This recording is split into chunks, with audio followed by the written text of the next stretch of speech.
Assalamualaikum warahmatullahi wabarakatuh. Waalaikumsalam warahmatullahi wabarakatuh. Sebelum mulai pembelajaran kita refleksi dulu ya. Ya, Bu.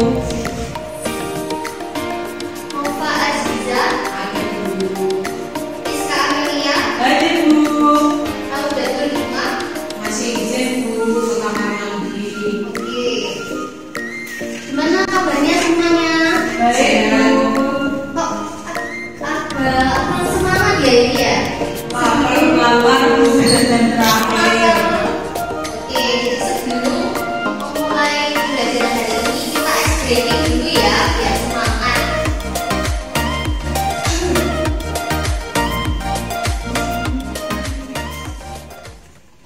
Sekarang semuanya bisa berdiri, kita nyanyi lagu daerah angkat-angkat bisa.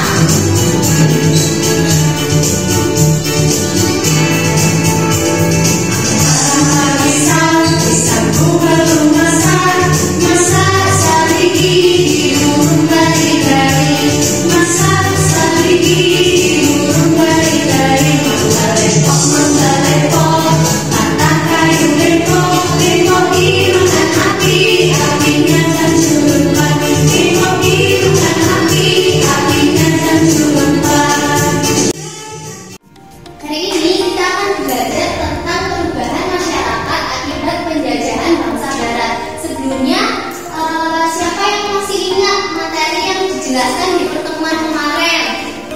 Ingat, Bu. Tidak ingat? Iya, lupa. Nova? Ingat kalau nggak salah. Iya, nggak lupa. Baik, benar. Pertemuan sebelumnya kita sudah membahas tentang kebijakan yang diterapkan oleh pemerintahan kolonial Barat. Nah, sekarang kita akan masuk ke materi perubahan masyarakat akibat penjajahan bangsa-bangsa Barat.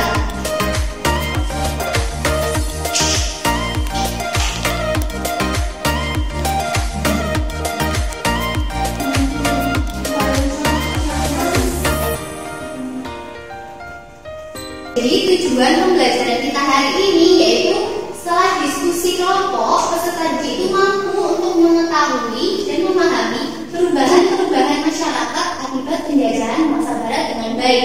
Perubahan-perubahan ini itu bisa di bidang politik, bisa di bidang budaya, bisa di bidang ekonomi dan lain-lain. Yang kedua yaitu memaknai perjuangan dan semangat pahlawan dalam memperjuangkan kemerdekaan Indonesia dengan baik. Nah, sebelum kita mulai pembelajaran ini, ada yang tahu nggak apa sih pengaruh kolonial Barat yang ada di Kota Malang? Itu ada bangunan kayu tangan. Itu maksudnya. Benar. Mbak Nova menyebutkan bangunan apa tadi? Yang kayu tangan. Yang di kayu tangan. Heritage. Oh, heritage. Ya, heritage itu benar. Itu merupakan salah satu arsitektur peninggalan pemerintah kolonial Belanda. Oke, untuk menjawab pertanyaan tersebut, silakan di-scan QR code berikut.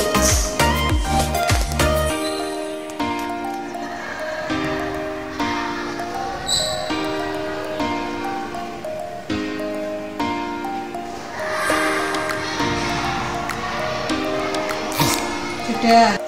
Oke, jadi untuk mempelajari apa sih pengaruh-pengaruh kolonial bangsa Barat di Kota Malang, kita sekarang bisa dicari bangunan-bangunan apa saja sih yang ada di Kota Malang. Ada yang mau maju? Ini tadi kan jawabannya, Bu. Oke, dari Isna, Saya belum nemu. Museum. museum.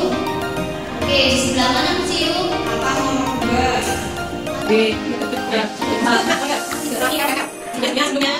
dari aku.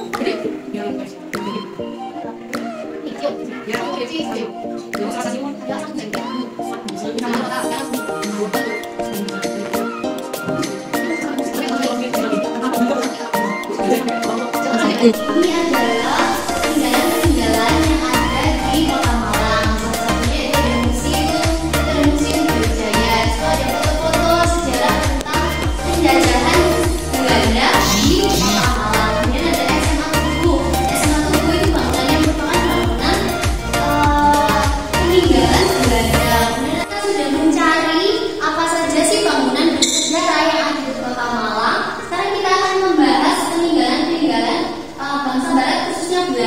di Kota Malang. Yang pertama yaitu ada Balai Kota Malang. Ada yang tahu nggak Balai Kota Malang itu di mana? Bundaran apa? Tugu. Betul, di Bundaran Tugu. Nah, Balai Kota Malang itu terdiri dari 3 ruangan, di mana ini merupakan arsitektur peninggalan Belanda. Yang mana ini itu dibangun dengan moto untuk Kota Malang yang digagas oleh pemerintahan kolonial Belanda. Kemudian ada alun-alun Tugu. Nah ini depannya ya, ini kan ada Balai Kota Malang, nah itu ada depannya alun-alun Tugu. Nah alun-alun Tugu ini juga salah satu peninggalan pemerintahan Belanda, di mana yang mendesain itu adalah orang Belanda. Kemudian ada katedral. Ada yang tahu nggak katedral itu ada di mana? Ya, apa? Betul, Ijen. Saya. Terus yang sabar. Tahu sudah guys? Terus yang keempat ada Wisma Tumapel. Ada yang tahu nggak Wisma Tumapel ini ada di mana? Hikmah tahu?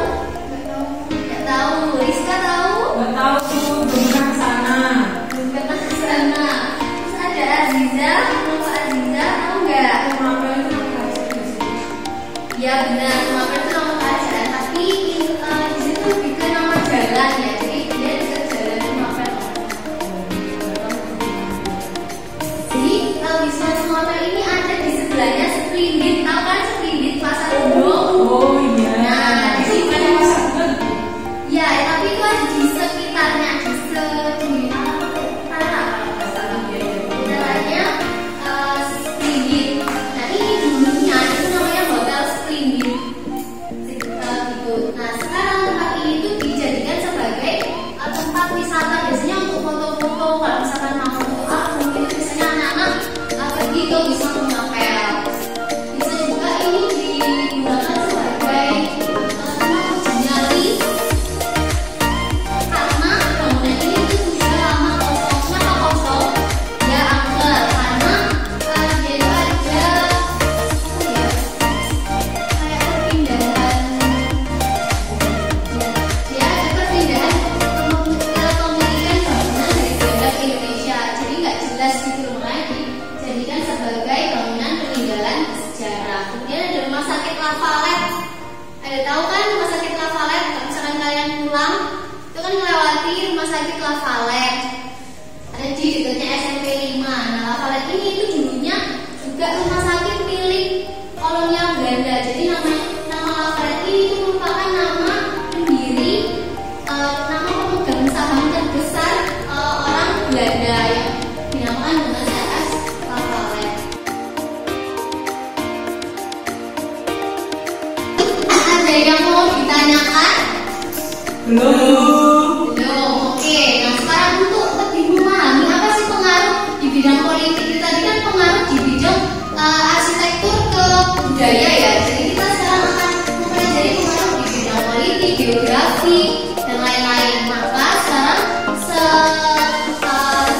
anak-anak membentuk kelompok dan sesuai kelompoknya masing-masing. Ini bisa di-scan untuk petunjuk pengerjaan atau PD-nya.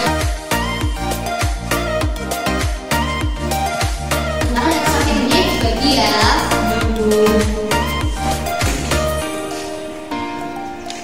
Sini coba di sini. Halaman 3. Oke, di sini ada yang kesulitan mengerjakannya. Ada Bu nomor 5.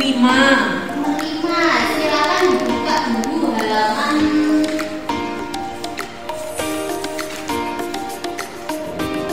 Ini juga pengaruh masyarakat. Nah, itu yang ada nomor 5 di aspek sosial. Itu ditulis pengaruh di aspek sosialnya itu seperti apa. Oke, bisa ngerti? Sudah Bu. Oke, setelah setiap kelompok sudah berdiskusi membahas pengaruh-pengaruh bangsa Barat di Indonesia, sekarang kita akan melakukan presentasi. Nah, untuk kelompok 1 bisa maju ke depan melakukan presentasi. Silakan.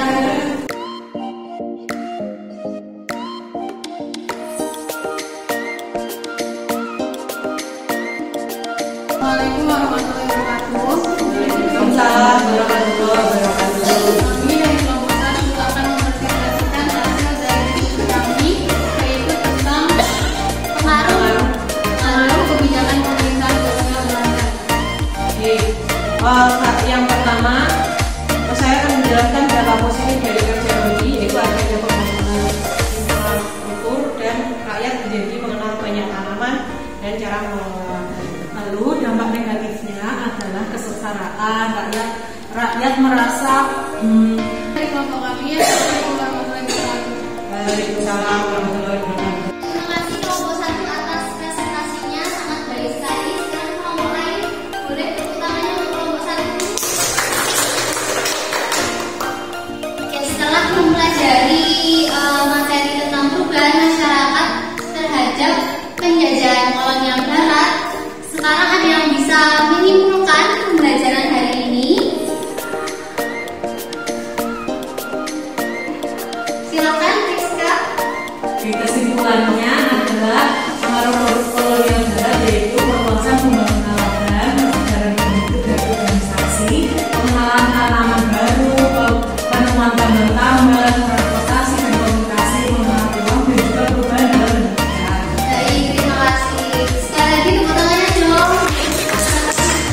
Oke, jadi selain adanya arsitektur yang di Kota Malang itu juga ada pengaruh-pengaruh di bidang politik, sosial, ekonomi, dan lain-lain.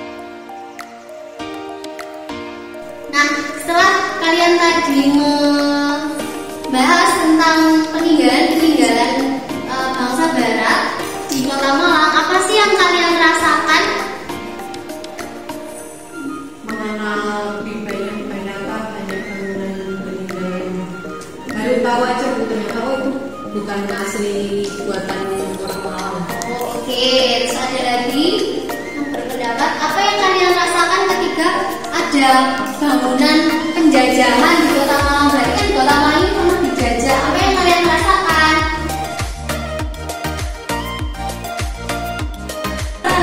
Saya dulu lebih menghormati jasa para pahlawan yang telah berjuang untuk kita. Betul, jadi dengan adanya bangunan-bangunan yang ada di Malang, kita tuh gak boleh menjadi kecewa, benci terhadap Belanda. Malah kita harus merasa bangga bahwa rakyat Indonesia ini bisa merdeka di tangan rakyat sendiri, seperti itu.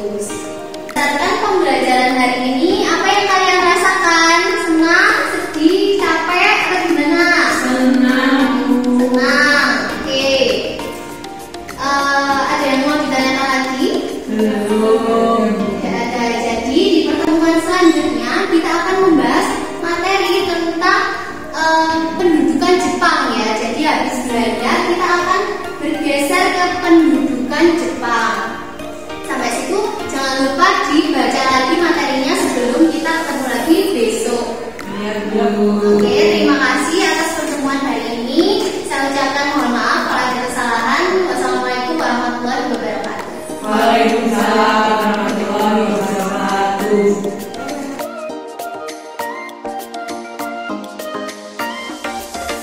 Assalamualaikum warahmatullahi wabarakatuh.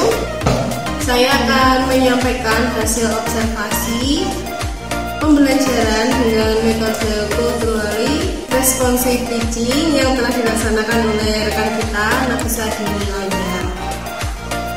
Untuk secara keseluruhan itu sudah bagus ya, dengan catatan dari pembukaan sampai penutup itu kegiatannya sudah rinci dan sudah sesuai dengan modul. Tetapi untuk bahasa yang digunakan itu kurang bagus ya, akan lebih baik jika menggunakan bahasa Indonesia yang baik. Untuk berikutnya mungkin tata bahasanya bisa diperbaiki. Cukup sekian dari saya. Wassalamualaikum warahmatullahi wabarakatuh.